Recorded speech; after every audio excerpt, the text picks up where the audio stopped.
Two you have a million dollar business idea? Great. Every one does. உங்களுக்கும் இருக்கு, எனக்கும் இருக்கு. என் டேபிள் மேட் மாதிரி பக்கத்து வீட்டில் இருக்கிற அங்கிளுக்கு கூட இருக்கு. பட் ஆனால் ரியாலிட்டி என்ன அப்படின்னா, very few businesses and very few ideas get remembered. அதுக்கு நிஜமான ரீசன் சொல்லணும் அப்படின்னா, it is because of branding தான். இப்போ ஆப்பிள் மாதிரியோ இல்லை மைக்ரோசாஃப்ட் மாதிரியோ எல்லாருக்குமே வந்து பெரிய பெரிய கம்பெனிஸ் பில்ட் பண்ணுறதுக்கு ஐடியாஸ் இருக்கும். அண்ட் டு பி ஆனஸ்ட் நிறைய பேர் அதில் ஒர்க்கும் பண்ணிக்கிட்டு இருப்போம். பட் ஆனால் only very few companies attain that status and that is because of one reason. அது என்னன்னா பிராண்டிங். ஸோ இப்போ பிராண்டிங் சொல்கிறமே பிராண்டிங்னா என்ன அப்படிங்கிற கேள்வி உங்களுக்கு வரும். So branding is the concept of getting people to trust you. Very simple as that. And brand அப்படின்னா லோகோ கிடையாது, கலர்ஸ் கிடையாது. It's for more than that. So brand is what people feel about you when they hear your name or your company's name or look at your logo, right? So இதுதான் brand. And branding is the whole concept of shaping this perception. அதாவது உங்களை பற்றி எப்படி feel பண்ணுறாங்கங்கிறத shape பண்ணுறதுக்கு தான் நம்ம branding பண்ணுவோம். So பிராண்ட்னா என்ன, பிராண்டிங்னா டிஃப்ரென்ஸ் உங்களுக்கு இப்போ தெரியும். ஸோ இப்போ பிராண்டிங் எப்படி பண்ணுறது அப்படிங்கிற கேள்வி வரும், ரைட்? ஸோ பிராண்டிங்குள்ளே 3 மேஜரான பிரான்ச்சஸ் இருக்குது. So identity, messaging and positioning. So இது 3 சேர்ந்தது தான் நம்ம பிராண்டிங்னு சொல்லுவோம். அண்ட் பிராண்ட் ஸ்ட்ராட்டஜி அப்படின்னா இதோட நெக்ஸ்ட் ஸ்டெப். இந்த 3ஐயும் சேர்த்து ஒரு பிஸ்னஸ் ஆங்கிளையும் ஒரு டிசைன் திங்கிங்கையும் ஒரு மொத்த விஷயத்தையும் சேர்த்து ஒன்றா கொண்டு வந்து ஒரு ஸ்ட்ராட்டஜி ஃபார்ம் பண்ணி ஒரு கம்பெனி ரன் பண்ணுறதுக்கு தேவையான ஃபவுண்டேஷன் தான் பிராண்ட் ஸ்ட்ராட்டஜி, ரைட்? ஸோ இப்போ நான் பிராண்டிங்னு சொல்லும்போது ஐடென்டிட்டி, மெசேஜிங், பொசிஷனிங் 3 விஷயம் சொன்னேன். ஸோ இப்போ அது என்னென்னங்கிறத டீட்டெயில்டாக பார்ப்போம். ஸோ பிராண்ட் ஐடென்டிட்டி அப்படின்னா இட்ஸ் வெரி சிம்பிள். உங்கள் கம்பெனியோட லோகோ, உங்கள் ஐகான்ஸ், நீங்கள் யூஸ் பண்ணுற கலர்ஸ் அப்படி வச்சுக்கலாம். இப்போ எக்ஸாம்பிளுக்கு என்ன ஒரு பிராண்ட் எடுத்துக்கோங்க.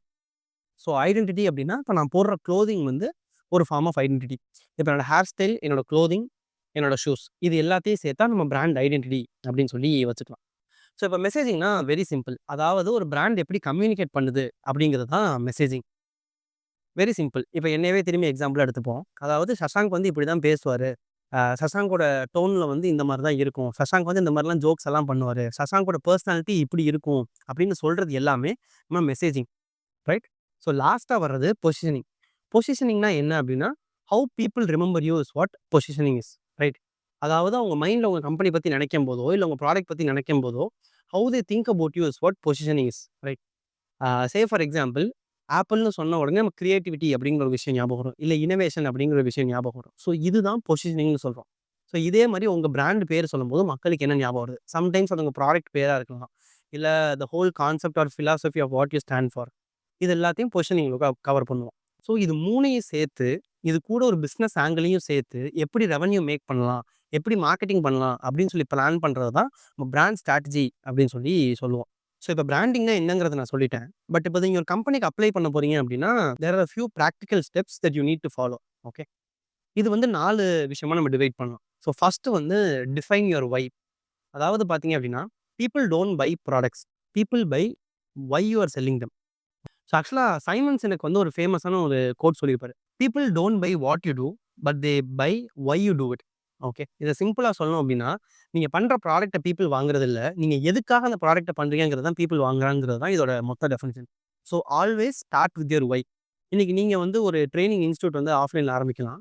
பட் அதோட ரீசன் என்ன அப்படின்னா இங்கே இருக்கிற இந்த கிட்ஸுக்கெல்லாம் வந்து நான் ஒரு வேர்ல்ட் கிளாஸ் லெவல் எஜுகேஷன் கொடுக்கணும் அப்படிங்கிற நோக்கத்தில் ஆரம்பிக்கிறீங்க அப்படின்னா always start with that why. அதாவது எதுக்காக அதை ஆரம்பிச்சிங்க அப்படின்னு சொல்லிட்டு. 2வது பார்த்தீங்க அப்படின்னா நோ யுவர் ஆடியன்ஸ். அதாவது இப்போ உங்களுக்கு ஒரு ஆடியன்ஸ் இருக்காங்க அப்படின்னா அவங்களோட பிக்கஸ்ட் பெயின் பாயிண்ட் என்னங்கிறத நீங்கள் புரிஞ்சுக்கோங்க. ஸோ இப்போ நீங்கள் அதே இன்ஸ்டியூட் எடுத்துக்குவோம்.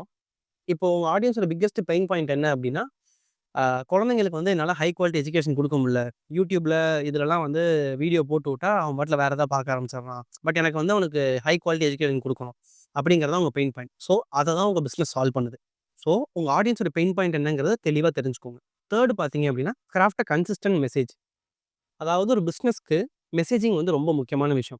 இப்போது நீங்கள் இன்ஸ்டாகிராமில் வந்து ஃபுல்லாக காமெடியாக ஜாலியாக மீம் பண்ணுறீங்க. பட் ஆனால் வெப்சைட் போய் பார்த்தா நல்லா ஒரு கார்ப்பரேட் லாயர் மாதிரி ரொம்ப பாஷான டேர்ம்ஸ்லாம் யூஸ் பண்ணுறீங்க அப்படின்னா பார்க்குறவங்களுக்கு ரொம்ப கன்ஃபியூசிங்காக இருக்கும். எங்கடா இங்கே பிராண்டை வேறு மாதிரி பார்த்தோமே, இங்கே வந்து அது வேறு மாதிரி இருக்கே அப்படின்னு சொல்லி இருக்கும். இப்போ எக்ஸாம்பிளுக்கு என்னையவே எடுத்துக்கோங்களேன். என்னோட சோஷியல் மீடியா கான்டென்ட் ஆகட்டும், நான் பேசுகிற விஷயம் ஆகட்டும், அது ஒரு ஃபன்னாக ஒரு சில்லாக ஜாலியான வைப்பில் இருக்கும். ஸோ இப்போ என் வெப்சைட்டில் போய் பார்த்தாலுமே அது அதே வைப்பில் தான் இருக்கும். ஜஸ்ட் பிகாஸ் நான் ஒரு வெப்சைட் வச்சிருக்கேங்கிறதுக்காக அது ரொம்ப பாலிஷ்டா, நீட்டா இப்படி தான் இருக்கணும். கார்ப்பரேட்டா பேசணும், லாயர் மாரி பேசணும்னு சொல்லிட்டு I don't structure it in a very English manner. Okay. அது ஸ்டில் என்னோட ஜோக்ஸ் எல்லாம் இருக்கும். நான் சும்மா அங்கங்க ஜாலியா ஏதாவது ஸ்கிரிபிள்ஸ் எல்லாம் பண்ணுவேன். ஸோ அந்த மாரி என்னோட பெர்சனாலிட்டிக்கு மேட்ச் பண்ண மாரி தான் என் வெப்சைட் இருக்கும். இது 2மே மேட்ச் ஆகல அப்படின்னா, உங்க பிராண்டுக்கு பெரிய ப்ராப்ளம். ஏன்னா, இங்க ஒரு மாரி மக்கள் பார்ப்பாங்க. அங்க வந்து பார்க்கும்போது அது வேற மாரி ஆயிரும். So make sure that you get this right. 4வது பார்த்தீங்க அப்படின்னா, டிசைன் மேட்டர்ஸ். உண்மைய சொல்லணும் அப்படின்னா, இஸ் இட் ஆல் தட் மேட்டர்ஸான்னு கேட்டா கண்டிப்பா கிடையாது. பட் ஆனா, ஆப்வியஸ்லி ஒரு நல்ல குட் லுக்கிங்கான ஒரு டிசைன் இருந்துச்சு அப்படின்னா, you will trust it immediately right. நம்ம நெறைய இதில பார்த்துருப்போம். நம்ம தமிழ்நாட்டில அது ரொம்ப காமனான ஒரு விஷயம். நெறைய பேம்ப்ளெட்ஸ் பார்ப்போம். அதாவது உள்ள இன்ஃபர்மேஷன் அடிச்சு மூச்சு விடவே இடம் இல்லாம இன்ஃபர்மேஷன்லாம் ஓவர்லோட் பண்ணி ஒரு மாரி கொச கொச கொசன்னு பண்ணி வச்சிருப்பாங்க. பட் ஆனா, அப்படியே கட் பண்ணி பாருங்க. ஒரு ஆப்பிளோட வெப்சைட்டோ இல்ல ஒரு ஆப்பிள் பேம்ப்ளெட் போட்டா எப்படி இருக்குமோன்னு யோசிச்சு பாருங்க. வெரி சிம்பிளா, மினிமலா என்ன சொல்ல வர்றாங்களோ அத ஆன் பாயிண்ட்ல கன்வே பண்ணுவாங்க. ஸோ ஆப்வியஸா நீங்க இந்த மாரி க்ரவுடடா கொச கொசன்னு என்னன்னே புரியாத இன்விடேஷனையோ இல்ல ப்ரோஷரையோ பார்ப்பீங்களா? இல்ல நல்லா டீசென்ட்டா, கிளீனா, மினிமலா உங்களுக்கு ஆன் பாயிண்ட்ல கன்வே பண்ற விஷயத்த பார்ப்பீங்களான்னு கேட்டா, ஆப்வியஸா எல்லாருமே செகண்ட் ஆப்ஷன் தான் சூஸ் பண்ணுவோம். ஸோ அதனால ஒரு நல்ல டிசைனுங்கிறது கண்டிப்பா முக்கியம். சரி ஓகே. இப்ப இந்த கான்செப்ட் ஃபுல்லா பண்ணியாச்சு. இது எனக்கு உடனே ரிசல்ட் குடுத்துருமான்னு கேட்டா கிடையவே கிடையாது. Branding is always a long time game. நான் சொன்ன மாரி உங்க பிராண்ட் ஸ்ட்ராட்டஜியும், உங்க பிராண்டும் தான் உங்க பிசினஸோட மொத்த ஃபவுண்டேஷன். ஸோ அது இன்னைக்கே ரிசல்ட்ஸ் குடுக்குமான்னு கேட்டா கிடையவே கிடையாது. கண்டிப்பா டவுன் த லைன் ஒரு 6 டூ 9 மந்த்ஸ்ல வந்து உங்களுக்கு விசிபிளா ரிசல்ட் தெரிய ஆரம்பிக்கும். இன்னும் ஒரு 2, 3 வருஷம் அதுக்கு நல்லா டைம் குடுத்து அதுக்கு எஃபோர்ட் போட்டுக்கிட்டே இருந்தோம் அப்படின்னா, லெட்ஸ் சே ஃபார் எக்ஸாம்பிள் 2025ல you are spending 1,00,000 per month to get paid லீட்ஸ்ன்னு வச்சுக்கோங்களேன். 2030லயுமே if you are spending still 1,00,000 per month and making more money அப்படின்னா, இன்ஃப்ளேஷனுக்கு அட்ஜஸ்ட் பண்ணாலோ, இல்ல மொத்த கான்செப்ட்க்கு அட்ஜஸ்ட் பண்ணாலோ, you are actually making profit. So over the period of time உங்க மார்க்கெட்டிங் ஸ்பெண்ட் வந்து டிராஸ்டிக்கா கம்மியாயிருக்கு. இதுக்கு காரணம் என்னன்னு யோசிச்சு பார்த்தீங்க அப்படின்னா, அது பிராண்டிங்கா தான் இருக்கும். ஏன்னா people have started recognising you, people have started trusting you. So அதனால it is easier for you to attract leads right. So அதனால branding is a long time game. நல்லா காம்பவுண்ட் ஆகிக்கிட்டே இருக்கும். ஓகே. அதனால ஷார்ட் டேர்ம்ல வந்து பார்த்துட்டு ரிசல்ட் வரலன்னு சொல்லிட்டு ஸ்டம்பிள் ஆகாதீங்க. Always play the long term game.